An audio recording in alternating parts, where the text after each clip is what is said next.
यहाँ में हम थे, एनएलएफटी का सरेंडर मिलिटेंट बन के नहीं आया है, हादी गुस्सा बन के आया। यहां में चक्का स्टूडेंट्स मेरे साथ खड़ा है, पैसे के लिए नहीं, क्योंकि हम लोग बिजनेस है। मैं जानता हूं कि हमारा चकमा का संघ बांग्लादेश में आज क्या हो रहा है, और सिर्फ हमने आवाज उठाया है। सब चुप है, वोट के लिए सब तैयार है, लेकिन जब इलेक्शन नहीं है सब चुप है, क्योंकि सबको कर करके बात करनी। आशीष बाबू, आपका पिताजी चीफ मिनिस्टर था, आप नहीं। मेरा पिताजी भी महाराजा था, मैं नहीं हूं। डेविड मूरा सिंह का पिताजी भी किसान था, पत्थर तोड़ता था रास्ता में। मैं गारंटी करके बोलता हूं कि अपना फांसा रहा ना, तो डेविड मूरा सिंह का बच्चा पत्थर नहीं तोड़ेगा, मालिक बन के राज करेगा। बाप ने दिया, बेटा ने होगा, लेकिन अब this is no longer about us. It cannot be about us. No, no, no. You come from Nagaland to support us. You know, it hurts me. There is Alian Chakma here when 3 months ago they called our girls Chinese. They make fun of our people. They think that we are Mongolian. I want to ask you one thing. Do they know the difference between a Naga and a Tiprasa? You don't know if you are a Christian or a Hindu or a Buddhist or a Muslim. Yet, in our own state, we keep on fighting as Hindus, Christians, Buddhists. We keep on fighting as Mura Singh, Teparma, Jamatya, Riyan. We keep on fighting amongst each other. अरे, किसके लिए fight करते हो भाई? जो आपको मार रहा है वो जानता भी नहीं आप कौन सा जाति का है।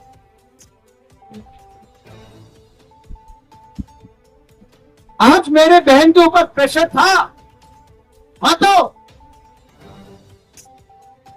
राजकुमारी के ऊपर प्रेशर था, माताओ। मैंने अपना बहन को एक बात बोला, ये पार्टी का कार्यक्रम नहीं है, यहां में सिर्फ हिंदुस्तान का झंडा है, इंडिया का फ्लैग है। आज यहाँ पर जो है विशाल रूप में त्रिपुरा लैंड के काफी संख्या में लोग यहाँ आए हैं। आप भी कहीं ना कहीं इनकी मांगों को समर्थन में हैं, क्या कुछ कहना चाहेंगे सर? देखिए, एक व्यक्ति 2500 किलोमीटर अपने पैदल आया है दिल्ली आवाज रखने के लिए, क्योंकि कभी कभी हमें लगता है कि हमारा जो आवाज है दिल्ली में कोई सुनता नहीं है। तो ये जो हमारा इलीगल माइग्रेशन हो रहा है बांग्लादेश से, हम इतने दिन से आवाज उठा रहे हैं। हम इलेक्शन कमीशन में गए, हमने आवाज भी उठाया है, लेकिन मुझे नहीं लगता कि त्रिपुरा में कुछ हो रहा है। आप आसाम में हेमंत बिश्व शर्मा को वाह वाह करते हैं कि उन्होंने बहुत अच्छा काम किया है। आसाम का बॉर्डर त्रिपुरा के साथ है और दोनों का बॉर्डर बांग्लादेश के साथ है। बांग्लादेश में एंटी इंडिया एक्टिविटी चल रही है, इलीगल माइग्रेशन हो रहा है, लेकिन आपको आसाम के लिए बहुत चिंता है, त्रिपुरा के लिए चिंता नहीं है। क्यों? और प्रशासन केंद्र में भी बीजेपी है, स्टेट में भी बीजेपी है, तो क्यों ऐसा दो तरफा कानून चल रहा है? दूसरा हमारा डिमांड है कि हमने आज से 18 महीने पहले तिपरासा अकॉर्ड साइन किया था। गवर्नमेंट ऑफ इंडिया ने हमें वादा किया था कि हम जनजाति का पूरा जो प्रॉब्लम थे उनको सॉल्व करेंगे। 18 महीना हो चुका है, केंद्र सरकार कह रही कि वो तैयार है, लेकिन स्टेट गवर्नमेंट अपनी तरफ से अड़चन उठा रहे हैं। तो मैं जानना चाहता हूं कि क्या है ये प्रॉब्लम, आप स्पष्ट बोले। और तीसरा हमारा demand for greater Tripura land.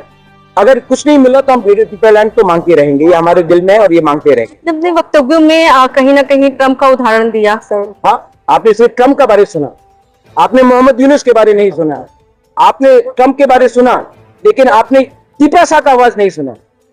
76 years से तिपरासा बोल रहा है हमें जस्टिस दो, और ट्रम्प 2 महीने से हिंदुस्तान को डंडा दे रहा है, हिंदुस्तान अटेंशन पे करता है। तो क्या मतलब क्या होता है कि अगर हम एग्रेसिव हो, हम वायलेंट हो, तभी हिंदुस्तान हमें अटेंशन देगा, और जब हम शांति कारक डेमोक्रेटिकली हम जब अपना आवाज उठाते हैं तो हमारा खुद का देश हमें सीधा सीधा राज्य सरकार पे आरोप लगाए, आखिर क्यों नहीं आप राज्य सरकार पे आपने आरोप लगाया, क्यों नहीं आपकी मांगों को पूरी की जा रही है, आखिर क्या वजह है? मैंने नहीं आरोप लगाया, मैंने कहा कि गृह मंत्री ने हमें कहा है कि हम तैयार है, लेकिन राज्य सरकार से कुछ आपत्ति आ रही है। ये मैंने नहीं कहा, मैंने होम मिनिस्टर ऑफ इंडिया ने कहा। तो ये बात आप होम मिनिस्टर से पूछिए कि राज्य सरकार किस बात में उनको प्रॉब्लम है। सर, अगर आपकी मांग अगर पूरी नहीं होगी तो फिर आप आगे क्या आपका रणनीति है? देखिए, मैं तो बिकाऊ इंसान नहीं हूँ, मेरा वफादारी यहाँ में है, मैं अपने लोगों के साथ रहूंगा। मैंने ये भी कहा कि मैं जेल जाने के लिए तैयार हूँ, मुझे कोई आपत्ति नहीं है, लेकिन मैं अपने लोगों को धोखा नहीं दे सकता। अभी सर आपने अपने वक्तव्य में कहा कि ईडी, सीबीआई या कुछ भी कोई भी जांच एजेंसी, पुलिस हो, कुछ भी हो, जान का खतरा तो पहले भी रहा, मेरे ऊपर पहले भी हमला हो चुका है, शायद आप लोगों को मालूम नहीं है। 2021 में मेरे ऊपर एसडीएम के ऑफिस में हमला हुआ। सर क्या लगता है आज जो अगरतला में जो लोग ने कहा अगरतला का मालिक कौन, मैंने कहा मैं, अब वो कुछ करेगा तो इसका जिम्मेदारी कौन करेगा? क्या ये मेरे प्रोटेक्शन होंगे या फिर सरकार मेरा प्रोटेक्शन देगा? आज के दिन बांग्लादेशी हिंदुस्तान में घुसकर हमको मार रहा है, तो इसका प्रोटेक्शन हमको किससे मांगना चाहिए? गवर्नमेंट ऑफ इंडिया से? तो गवर्नमेंट ऑफ इंडिया को भी जवाब देना चाहिए। हम हिंदुस्तानी नहीं है, यहां में पूरा तिरंगा था। आप हमसे तो बात नहीं करते, लेकिन आप अगर कोई बंदूक उठा लेता है तो उनसे आप बात करते हैं। आपने 5 साल 10 साल तक कश्मीरी से बात किया जो हुर्रियत था, जो हिंदुस्तान को नहीं मानता था। हम तो कॉन्स्टिट्यूशन को मानते हैं, तभी भी आप हमसे बात आज हमें आप इंपॉर्टेंस नहीं देते। क्यों? क्योंकि हम नहीं, क्योंकि नहीं, सुनिए, क्योंकि देखने में हम लोग लगते हैं चाइनीज जैसे, तो हम लोग उग्रवादी हुए। हिंदुस्तान का अंग हम लोग नहीं है। 76 ईयर्स हो चुका है। यही चीज अगर पंजाब में होता तो पूरा नेशनल टीवी जाकर बोलता कि अन्याय हो रहा है। नॉर्थ ईस्ट में होता तो सब बोलते कि सारे सोयाबीन खाते हैं, चाइनीज उग्रपंथी। 2500 किलोमीटर एक आदमी चलते यहां में आया। क्या लगता है सर इस पे भी धर्म की राजनीति हो रही है? अरे भाई, धर्म की राजनीति तो आपके पंचकुला मार्केट के सामने भी है। आप पहले अपने नॉर्थ ईस्ट को हिंदुस्तान का एक अटूट अंग मानिए। This is too much that we have to always prove. This girl here has to prove that she's from India. Why? Does Indian have to look same? Do Indians have to wear the same dress? Do we have to eat the same food to prove that we are Indian? Do I have to come to Jantar Mantar and have to prove that do you love India? My grandmother gave India to India. We merged with India. My grandmother signed the instrument of accession. Nobody gives even 1 inch of land. जब रास्ता बनता है ना, कोई अपना घर का जमीन नहीं देता रास्ता वाइडनिंग के लिए। हमने पूरा स्टेट दे दिया, उसके बाद भी हमारे ऊपर सवाल पूछा। सर आपने अपने वक्तव्यों में महिलाओं का भी हालात आप वहां में आके देखिए, जैसे आसाम में हो रहा है, त्रिपुरा में illegal infiltration is going out of hand and they are coming and settling in our land and the government of India has to do more. Sir आपने बंगाल में आवाज उठाया, त्रिपुरा में भी आवाज उठाइए। सर लगातार जो घुसपैठी को लेकर हर राज्य में चल रहा है, लेकिन त्रिपुरा में कोई नहीं एक्शन किया जा रहा। काफी लोगों को निकाला भी गया है और अभी भी लगातार चल रहा है। आसाम से निकाला गया है, त्रिपुरा से नहीं निकाला गया है। यही तो सवाल हम पूछ रहे हैं कि आपको अगर रखना है तो आप मध्य प्रदेश, गुजरात, भोपाल, इंदौर, उत्तर प्रदेश, बिहार में रख लीजिए। हमारा संख्या पहले से हमने अपने संख्या से 4 गुना ज्यादा रख लिया है, अब हम और नहीं रख सकते। हमारी खबरों से जुड़े रहने के लिए हमारे चैनल को सब्सक्राइब करें और बेल आइकन को दबाएं ताकि खबर की नोटिफिकेशन आपको मिलती रहे।